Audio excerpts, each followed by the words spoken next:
네, 안녕하세요. 도강수학입니다. 오늘은 수학 유튜버 레이 수학이라는 분을 한번 소개해 드릴까 합니다. 구독자 7, 8만 명 정도면 수학 유튜브로는 굉장히 높은 편이고요.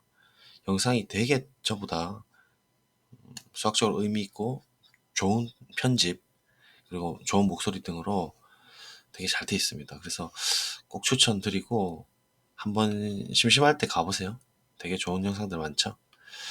그래서 그 뭐 핫한 형태들도 많고 이러니까 한번 가보시고 그중에서 오늘 제가 소개해 드릴 건 이 극한과 입실론 델타 논법. 제가 뭐 프로젝트든 뭐 학교 수업이든 이제 한 번씩 설명을 드리잖아요. 그래서 요거 핫하게 또 토론을 한 적이 있어서 오늘 한번 소개를 드릴게요. 자, 그러면 이 영상에 대해서 일단 먼저 살짝 보시면 이런 식으로 시스템이 되어 있거든요.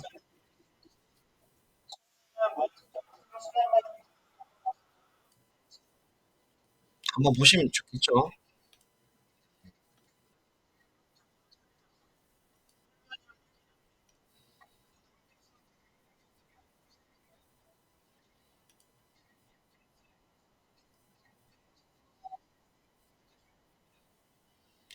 자, 이런 식으로 이제 일반적인 교과서에는 이미 적당한 다음에 이 생략이 돼 있어요. 보통 생략돼 있고 교수님들도 그냥 이대로 설명을 보통 하십니다. 근데 저는 이제 사실은 어떤 저희 과의 일본인 교수님이 되게 이제 기호학적으로 유명한 분이었는데 그분한테 좀 정확하게 배워가지고 지금은 이제 이걸 어느 정도 마스터했다고 봐지는데 그 내용에 대해서 이제 좀 논쟁거리가 있었어요. 한번 소개를 드릴게요. 일단 대충 댓글들 보시면 이런 평이에요. 학원쌤이 엄밀한 정의는 대학 가서 배우라 하고 넘어가려는데 애들이 가르쳐 달라고 항상 하도 찡찡대니까 결국 봉인 풀어버린 그때 이 당황스러움과 싸발적인 느낌을 잊을 수가 없다. 수학자들이 고등학교 교육과정에 넣으려고 하는데 절대 이해하는 학생이 없어서 안 넣는 전설의 논법. 크크. 대학 들어가고 미적분학에서 제일 처음 배운 내용. 시험이나 과제에 코빼기도 안 보이지만 기념적으로 아주 중요한 내용이다. 그다음에 뭐 이렇게 좀 디테일하게 아시는 분들도 계시고 어, 극한이 배우며 생겼던 의문을 풀어준 영상입니다. 감사합니다. 두세 번 들으니까 이해가 됩니다. 뭐 선생님께 여쭤보죠 했지만 여쭤보지 못한 내용이었네요. 감사합니다. 수학과 수교과 나오면 뭐 반드시 알아야 되는 거죠. 그래서 뭐 제일 처음에 딱 봤을 때 들어갔을 때 대학교 들어갔을 때 고등학교 때 수학 좀 한다고 딱 들어갔다가 처음 입시론 델타 만나면 거의 뭐 멘탈이 붕괴가 되죠. 그래서 뭐 아직까지도 예나 지금이나 10년, 20년 지나도 입시론 델타 논법은 유명합니다. 그죠? 악명 높고. 그러니까 댓글도 이제 엄청나죠, 지금. 그래서 제가 썼던 댓글 한번 보여드릴게요. 네. 자, 1년 전의 영상인데 레이 수학님 잘 보고 갑니다. 영업 비밀인데 사실 서치댓 다음 임의의 X in R 이 실수의 의미도 괜찮고 도메인도 괜찮습니다. 이 들어가야 돼요. 부정명제를 적용하면 훨씬 깔끔해질 겁니다. 함수 극한의 수열 판정법 증명에서도 이것이 있어야 증명됨을 알 수 있지요. 좋은 유익한 영상 감사합니다. 왜 이걸 댓글 달 수밖에 없었냐면 사실은 이분의 이제 의도 자체는 사실은 엄밀한 기호적인 정의잖아요. 그러면 엄밀봉 들린 게 아니고 기호적으로 할 거면 정확하게 기호적으로 다 풀이를 해야 된다는 게 제 입장이기 때문에 그거를 말씀드렸고 그러니까 이제 좀 사람들이 이제 그래도 이 또 주인장이 조언 감사합니다라고 직접 댓글 달아주시고 코멘트 영광입니다 이렇게 하고 그래서 어떤 분이 애초에 P이면 Q이다 해서 임의성이 내포돼 있습니다 이렇게 이야기했어요. 그래서 제가 맥락은 그렇지만 기호적으로 엄밀하게 정의하는 것이 목적으로 보이므로 영상이 모든 문자에 대한 한정을 해줘야 된다. 전칭이든 존재든. 그래서 아마 이 경우에는 생각하면 안 되겠다. X가 어떤 실수로 존재할지 임의로 가져온 실수일지 구별되지가 않죠. 이렇게 했습니다. 그러니까 이분이 아니죠. 이면을 쓰는 순간부터 이미 X의 임의성이 명확하기 때문에 굳이 존재성이나 임의성이냐 따질 것도 없죠. 물론 기호적으로 쓰면 좋긴 하지만 그러면 또 임의성을 써야 되니까 조금 복잡해 보이고 번잡하거든요. 물론 맞는 말씀이신 게 대부분 오해를 자주 하는 게 그저 P이면 Q이다를 P이면 Q이다 그 이상도 이하도 아니라고 생각하는데 사실은 엄밀히 따져서 P가 성립하는 모든 경우에 대해서 Q가 성립해야 한다로서 받아들여야 하는 거라 이러한 엄밀한 형식적 표현을 한 번쯤 다뤄볼 필요가 있다고 생각합니다. 좋은 댓글 감사합니다. 이렇게 썼죠. 근데 이분은 이제 그 제 말을 좀 오인을 하신 것 같아요. 그래서 네, 맞아요. 물론 그것의 의미를 알 때 저렇게 쓸 수가 있겠지만 일반적인 교과서의 의미잖아요. 근데 이제 정확하게 어떤 x에 대해서 px이면 qx이다와 이미 x에 대해서 px이면 qx이다는 엄연히 다른 의미예요. 이렇게 이야기했어요. 왜냐면 이분은 존재성이냐 임의성이냐 그 x에 대한 한정이 필요가 없다라고 본 거기 때문에 저는 이 한정의 의미가 명확해야 된다라고 말씀을 드린 거예요. 예를 들어 정확하게 발레가 나오죠. 어떤 실수 x에 대해서 px이면 qx이다. 의 부정은 임의의 실수 x에 대해서 px이지만 qx가 아니다. 이렇게 되는 것이고 또 임의 실수 x에 대해서 px이면 qx이다. 의 부정은 어떤 실수 x에 대해서 p이면 q이다 부정이니까 p이고 not q죠. 이렇게. 근데 이는 명백히 다른 의미입니다. 예컨대 임의 실수 x에 대해서 x가 짝수이고 사이 배수가 아니다. 이렇게 돼 있으면 이거 참이의 거짓이에요. 거짓이죠. 왜냐하면 이미 x에 대해서 모든 실수 x에 대해서 짝수이고 사이 배수가 아닌 그러한 수가 항상 성립하진 않죠. 예를 들면은 2 같은 게 있잖아요. 그래서 이 명제는 거짓이 맞고 그렇지만 어떤 실수 x에 대해서 x가 짝수이고 사이 배수가 아니다 이렇게 하면 x가 짝수이고 사이 배수가 아닌 수가 있느냐의 문제이기 때문에 2가 존재하죠. 그러니까 이 얘는 또 참이 되는 거예요. 그래서 앞에 어떤이 있는지 의미가 있는지에 따라서 명제의 의미가 정확히 달라지기 때문에 굳이 임의성이냐 존재성이냐 따질 게 없다라고 한 말은 굉장히 모순적이라는 거죠. 그래서 제가 좀 첨언을 드린 게 집합 A가 집합 B의 부분집합이다는 스몰 a가 집합 A의 원소이면 A는 B의 원소이다. 사실 여기에 이미 A라는 말이 생략돼 있다는 거예요. 그래서 사실 저명제를 부정을 하게 되면 어떤 A 원소에 대해서 A의 원소이지만 B의 원소가 아닌 그러한 A가 존재한다 이거잖아요. 그렇다면 함수 극한의 정의에서 사실 어떤 X에 대해서 이거이면 이거이다. 이렇게 해석할지도 모르기 때문에 사람들이 이제 어렵게 느껴지는 거라고 생각을 하는 거죠. 실제로 극한의 정의를 부정을 이제 실제로 해보면 어떤 근거로 X를 한정해 주실 건지요? 이렇게 제가 되물은 거예요. 물론 임의가 생략돼 있음을 정확하게 알고 있다면 그 임의 X에 대한 위치가 입실론 앞인지 델타 앞인지 아니면 제일 마지막 문장에 있을지 위치 선정도 굉장히 중요한 문제가 되어버린다. 그래서 오랜만에 옛날 생각나고 재밌었습니다. 결례를 범했다면 죄송하고요. 그래도 확실하게 할 필요가 있어서 조금 말이 길었습니다. 그래서 제 영상 시간 되실 때 들어가 보시면 그 부분 정리해 두었습니다. 극한의 수열 판정법 부분 한번 참조해 보셔요. 이렇게 답변을 드렸습니다. 그러니까 이제 이분께서 오해가 좀 풀리셨는지 제가 처음에 너무 대충 설명한 듯하네요. P이면 Q이다 이 말이 이미 X에 대해 라는 것과 같고 어떤 X에 대해서 이거라는 사실은 다른 말이잖아요.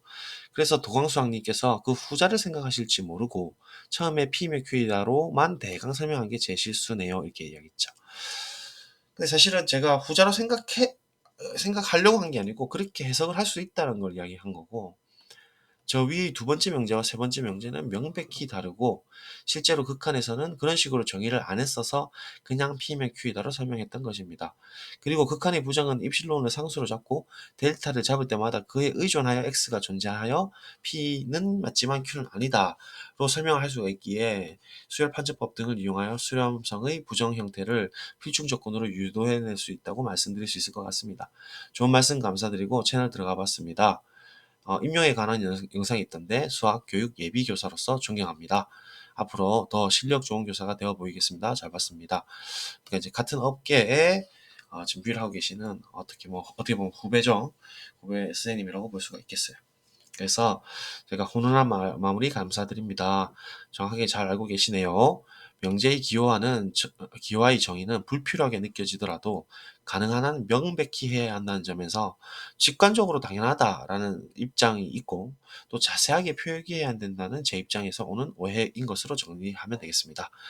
당연히 지금 말씀하신 모든 내용은 선생님의 설명을 이해 못한 것은 아니며 이미 충분히 고민하고 알고 있는 문제입니다만, 입시론 델타 논법을 처음 접하는 학생들이 볼 때, 혹은 해석학을 공부해야 하는 학생이 볼 때 집합의 한정기호 부정규칙과 앞으로 해나가야 하는 내용을 고려하여 보다 정확히 알 필요가 있기에 설명을 드린 것입니다.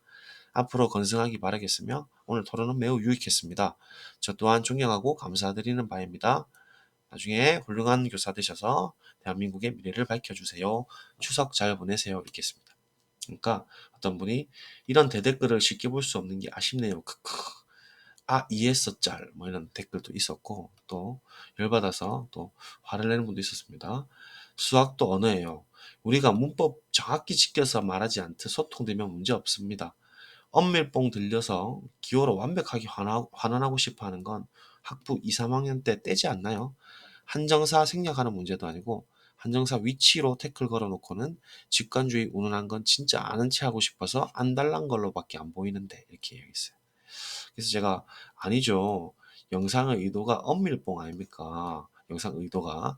그럴 거면 확실히 생략과 위치를 엄밀하게 정해야지요. 수학도 언어이니까요. 아는 체 하고 싶어서 안달난 건 다른 분이신 것 같아요. 아는 체 해봤자 저에게 득될 것은 없거든요. 흐흐. 고교생과 학부생 대상으로 만든 영상 같은데 정말 많은 학생이 생략과 위치의 의미를 당연히 잘 알 거라 생각하시는지요? 그래서 뭐 저도 이제 앞으로 아는 체 하지 않고 박수와 한호만 하도록 노력 및 겸손하도록 할게요. 이렇게 하면서 약간 좀 뒤틀었습니다. 그러니까 어떤 분이 또 뭐라노 이렇게 하기도 하고. 근데 또 어떤 분은 박수상이라는 분은 도강수학님이 언급하신 부분이 꼭 필요합니다. 문맥상이나 명제의 구성에서 같은 뜻으로 보일지 몰라도 저 명제를 부정해서 수렴한다와 연속 균등 연속 함수열로 입실론 델타 문법 등을 해나가다 보면 중요한 역할을 하는 것임을 알게 될 거예요. 모든가 어떤 그리고 존재한다와 같은 표현 하나라도 빠지면 결국 큰 문제가 생깁니다. 그리고 정확하게 하려면 x인 r보다 x인 a는 정의역이 더 명확하다고 알고 있어요. 이렇게 얘기했죠. 물론 이거 맞습니다. 근데 이제 일단 지금 실함수였기 때문에 x인 실수로 본 거고, 뭐 도메인이든 뭐 위상 공간이든 거리 공간이든 그때 맞는 정의역으로 갖고 가면 되는 거예요. 그래서 뭐 이건 당연히 알고 있는 부분이지만 일단은 그냥 넘어갔고, 그러니까 또 오케발이라는 사람이 지적해 주신 x인 a라는 언급을 따로 해주시지 않았다면 아마 이해하는 결이 또 달라질 뻔했네요. 여러 수학 교과서에 x인 d, 아마 도메인을 뜻하는 d라는 어구가 많은 정의에 들어있는 것을 보고 이게 왜 있나 정도로 생각했지만 오늘 다시 한번 깨닫게 되네요. 심플하게 x인 r로 하는 게 쉽게 이해하긴 좋겠으나 굳이 전체 실수 집합 r이라고 할 필요 없이 입시론 델타 논법에서 관심을 가질 특정 도메인으로서의 d로 정의를 하는 것이었군요. 이렇게 돼 있죠. 사실은 x인 r로 해도 전혀 문제 없습니다. 당연히 좀 잘못 알고 계신 것 같고, 사실 입실론이고 델타이고 L이고 A이고 다 실수값들이기 때문에 x인 R이 필요한가에 대해 깊이 생각해 보진 못했습니다만 꽤나 큰 차이, 특히나 비틀어서 해석하기로 작정하면가 있다는 것도 깨닫게 됐고요. 아마 저 같은 경우는 일반적인 수학과 학도 분들이 코석을 밟는 게 아니라 고등학생 미적분, 공학도형 미적분 수준이라서 엄밀함을 추구하기 위해 익힐 집합론 지식이 아직 얕아서 생긴 게 아닌가 생각이 되네요. 토픽이다 보니 참 많이 배우고 갑니다. 이렇게. 그래서 물론 뭐 제 X인 R을 이제 지적을 해주신 거지만 사실은 뭐 관계가 없긴 해요. 뭐 X인 D 해도 상관없고 어쨌든. 그래서 마지막 분이 수학 개하기 싫어지는 대댓글이네요. 이렇게. 그래서 여러분 마음도 충분히 이제 이해를 합니다. 충분히. 그래서 영 할 때 저는 좀 깊게 확실하게 하자는 주의라서 이야기하다 보니까 좀 깊어졌는데, 이건 제가 이제 많이 해드렸죠 사실. 적어놨는데 오랜만에 또 보니까 바로 채널 껐죠. 이 전체 명제 부정 한번 기억해 보실랍니까? 부정하면 의미는 적당으로 바뀌고 적당한 의미로 바뀌고 의미는 적당으로. 그래서 이 레이 수학님이 요걸 지금 빼먹은 거거든요. 그다음에 P 이면 Q이다 해서 이면을 이거로 바꾸고. 그래서 부정 규칙이 그냥 정해져 있는 건데, 제가 이제 그 이 댓글에서 오늘 하고 싶었던 얘기 뭐였냐면, 이 부분 있죠. 지금 뭐 일반적인 교과 썼던 교수님들은 이제 이 부분을 많이 생략을 하긴 해요. 없어도 그 무리가 없어요. X인 R이라는 게 어차피 이미는 걸 알고 있으니까.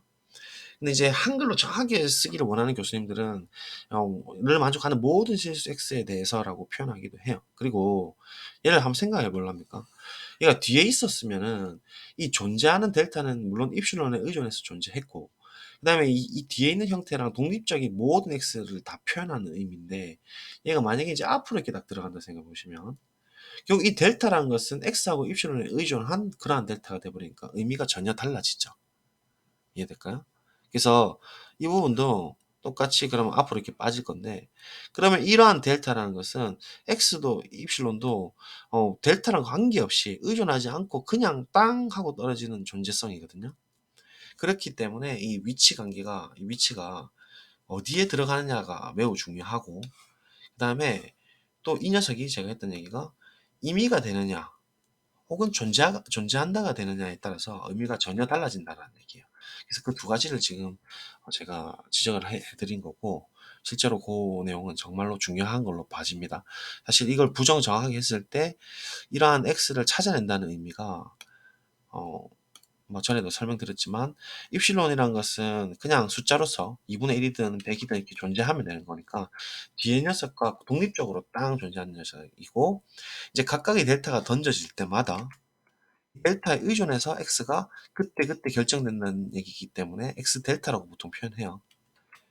그러면 이제 델타라는 게 사실은 뭐 n분의 1이 될 수도 있잖아요. n분의 1도 양수니까.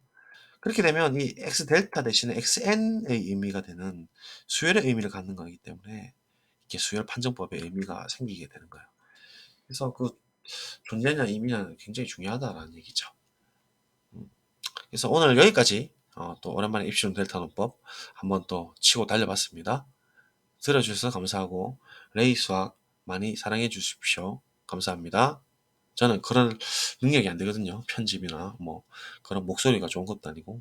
그러니까 여러분들이 수학 대중화를 위해서 되게 많이 관심을 가져주시면 저는 뭐 되게 좋죠. 감사합니다.